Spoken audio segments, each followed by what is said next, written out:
Serhii Dzherzh, head of the Public League Ukraine-NATO, is joining us now. Hello. Welcome everyone to this moment. Hello. Serhii Fedorovich, there's a lot of talk. Right now in NATO countries, there is talk about possible cyber attacks now, yes, and in the future, as well as other types of attacks by the Russian Federation of various kinds.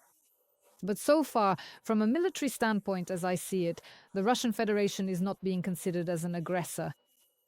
As for the aggressor, we understand that perhaps in some ways they simply don't want to stir up fears too much among their own population. Nevertheless, to this day, considering the Russian aggression against Ukraine, which has been ongoing for almost 4 years now and is intensifying, the Russian Federation's military machine is expanding once again. 40% of the budget for 2026 is allocated to the Russian Federation's military machine. And in NATO countries, there isn't even what you might call a military visa-free regime. To this day, there is still no law that would synchronize the movement of military equipment if necessary. Why do you think that is, if this issue has been raised since the very beginning of Russia's full-scale war against Ukraine? Well, there is strategic inertia. NATO is slow to make decisions, and it often happens that it acts after the fact rather than anticipating events or foreseeing them in order to somehow mitigate their impact. And of course, NATO remains the most important military political instrument of the collective West. NATO is kind of a center of gravity for democratic countries, and it defines and implements its two main directions. These are collective defense and a kind of global strategy in the Euro-Atlantic region. But there are a lot of challenges, some of which perhaps NATO is not coping with today, and there are ongoing discussions about how to address all of this. But we can state that there is a kind of strategic inertia and a delay in decision-making. The negative side has also manifested in the consensus-based decision-making principle, where all countries must fully agree before a decision can be made. 32 countries.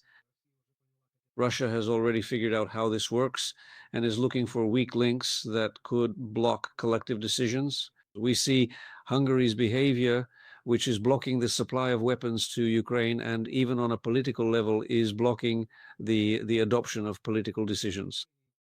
And the sharpness of NATO's political statements. Even because of this, they are not as sharp, not as assertive, because consensus requires taking Hungary's opinion into account, so everything appears more smoothed out.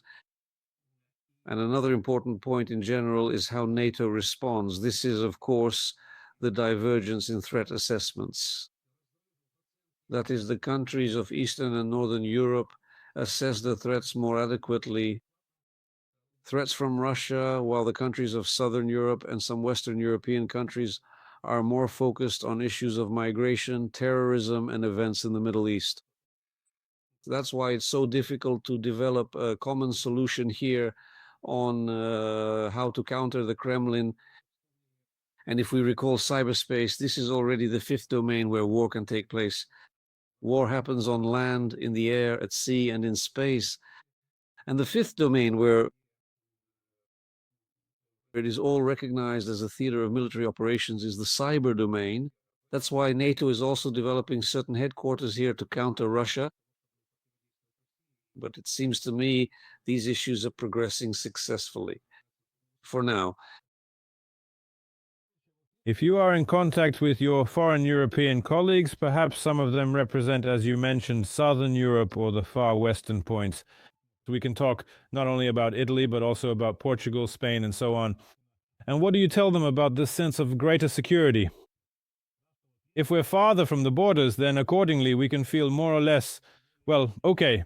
If not okay, then at least better, for example, than the Baltic countries or even Poland. Well, of course, the factor of geography, this operational space, does influence understanding and decision-making. And here,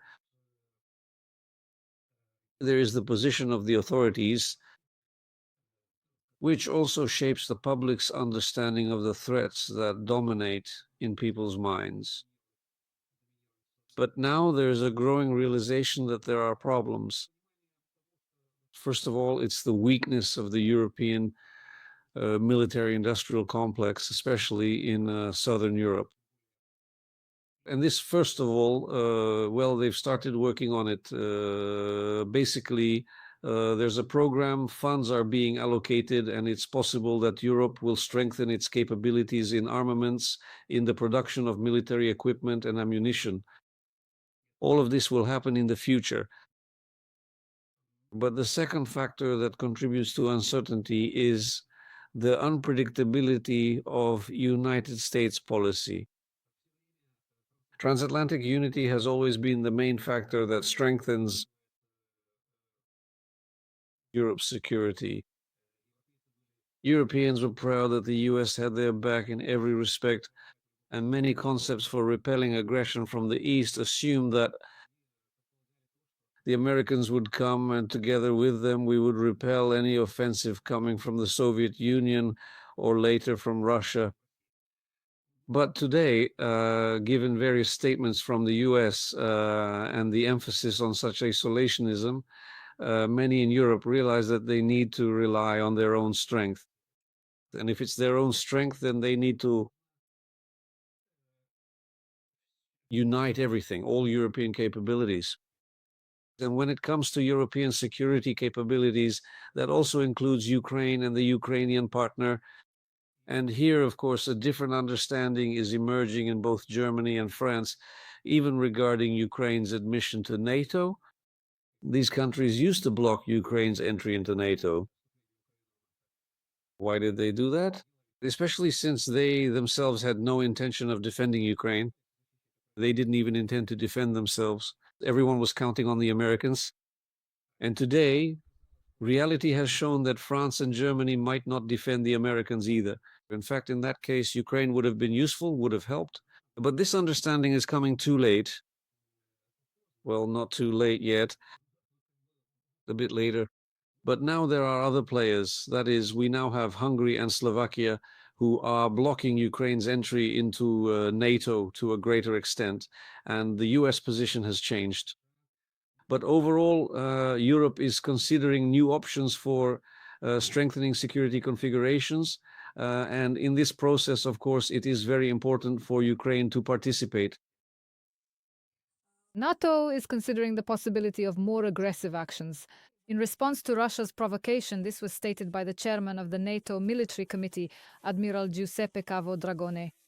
He noted that a more aggressive stance by the alliance could be one of the options for addressing the issue. However, it remains unclear which of the allies would take such a step. Let's listen. We are studying everything. In cyberspace, we are responding. We are considering being more aggressive or proactive. This is further from our usual way of thinking and behaving. A more aggressive stance compared to the aggressiveness of our opponents could be one of the options. However, a question arises regarding the legal framework and jurisdiction. Who will do this? Giuseppe Cavo-Dragone, chairman of the NATO Military Committee, in a comment to the Financial Times. What could a more aggressive NATO stance entail? And regarding the legal component, does this mean that even if such countries are found, they would need the support of the other member states, the other NATO members? And as we know, Hungary, as always, will be against anything. Of course, no country wants to be alone in this confrontation, and it's better for everyone to cover themselves with a joint decision within NATO, within the European Union. But the problem is that as of today, NATO operates under peacetime protocols. And all assistance to Ukraine, as well as the deployment of their own forces and resources, peacetime protocols, they do not meet the demands and realities of today. That's why it's necessary to define the threat more clearly. But even Orban, for example, claims that Russia poses no threat to Hungary. Here's an example of how you can stumble over this issue. But it's still essential to achieve a clear definition of the threat, to classify all of these, to bring them together as one. All this hybrid warfare that Russia is waging in different countries, there are more than 1,000 illegal drones involved, recorded on German territory over the course of a year. This includes sabotage of railway tracks, not only in Poland, but also in Germany. This is interference with airport operations, various acts of espionage. All of this needs to be consolidated and clearly defined in the sense that it's necessary to move to different decision-making modes. And accordingly, this will speed up decision-making, eliminate bureaucracy, and make it possible to act more proactively, or even respond aggressively to the provocations that Russia is carrying out against Europe. Sergei Fedorovich, tell me, lately there have been a lot of different forecasts, for example, in Germany as well. As I see it, warnings are being voiced more and more often that Russia, sooner or later, possibly in the near future, in a year, 2 or 3, will resort to some kind of direct aggression. What is your view on such forecasts or expectations? And what role, perhaps, will present-day Belarus, led by the dictator Alexander Lukashenko, play in the event of such direct aggression? Because lately we've seen how, from that territory, let's say, they're testing the reaction of the Baltic states and Poland to the incursions of various aerial vehicles. Those same, for example, what do they call them again? Oh my God, balloons. Those atmospheric probes that cross into their airspace. Yes, their policy is not a day without a provocation. At the very least, launch a balloon, but do it every day. Belarus will have its arm twisted, that's for sure. Even the fact that Russia uses Belarusian territory for provocations with migrants, various provocations at the border, this is also an attempt to drag Belarus into the war. If perhaps over there, if Lukashenko doesn't directly agree to use a large number of his soldiers in the war against Ukraine, then at least they want to involve him in the war in some way. Russia isn't going to ask for permission there, just like they've done before. That was at the beginning of the large-scale repulsion of Ukraine. Russian troops entered here specifically from the direction of Belarus. But if we're talking about the intelligence data, German intelligence, for example, as you mentioned, where there's an assessment that in a few years Russia could build up a sufficient amount of weaponry and have the capability to start a war against European countries. I think this could happen as soon as today.